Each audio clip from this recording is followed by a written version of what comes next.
Hi Doro, it's nice to welcome you in Donsdorf at our headquarters. I'd like to start with a fan interview, and I think we go straight ahead with the first question. It comes from Oleg. He says, "Hi Doro, were there any great achievements or moments in your career after which you simply wanted to cry of happiness and shout, 'Yes, I did it'?" Oh man, there's so many great moments. Actually, I feel that way almost every concert when something is really great.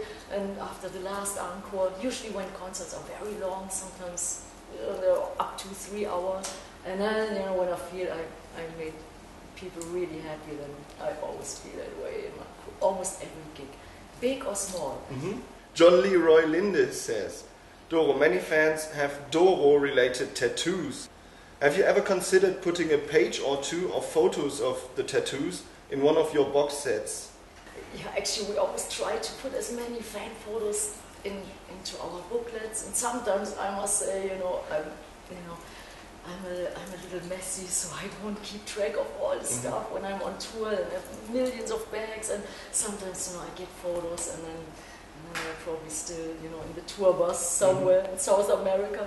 So I always try to put as much as we can into our booklets or on the internet. I love doing that stuff. Actually, I did a couple of years ago. I started tattooing myself. So some fans said, "Oh, I would love to, have something like a heart and your signature and something." Usually like something of the Immer lyric, and then I did it myself. Oh, nice. It looks alright. It's not great, but it's cool. There's the personal touch. And Yo-Yo Heaps or Jojo Heaps says, "I read that you have a rose or tribal tattoo that you got in memory of your father. I was wondering if your other tattoos have a meaning, and if you have considered getting more." Yeah, actually, my first tattoo I got when I was 10. I did it myself in school, and I tattooed all my friends and my girlfriends, boyfriends, and actually the teacher in school had to put a stop to it because everybody got like a blood infection, the whole stuff. And this one is the rose, and it is in memory of my dad, which I loved so much. He was my best friend. Can you get a close-up of this? And actually that's done by the Motorhead fan club. Ah, okay, yeah, cool. in Hanover. And I would love to get more tattoos. Okay, cool. I'm still enjoying every tattoo. It always has like a nice memory.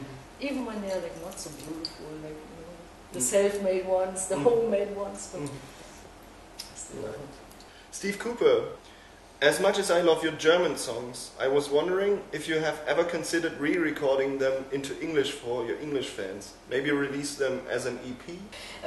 Actually, I worked on a whole album. It was in 1993.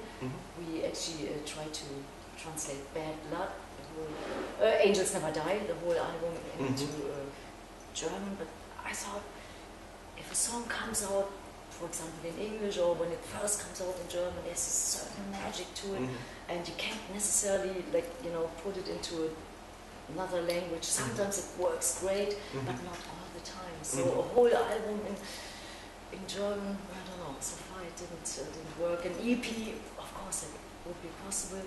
On this new album, there are actually 2 German songs on it, and I have the title track, "Raise Your Fist in the Air." We translated it into French, and it sounds great.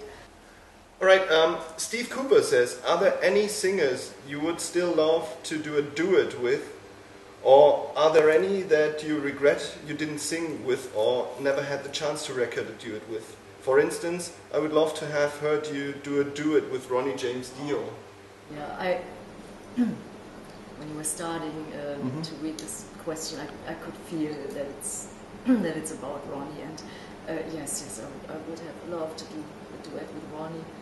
That would have been my biggest dream, and actually we toured together many times. My first time was in '87, which was awesome. It was after our Triumph and Agony album came out, and then the last tour we did was in 2000. It was a big, long tour in America. It was together with Ingrid Malmsteen, and we had a great time, and we became really, really good and close friends.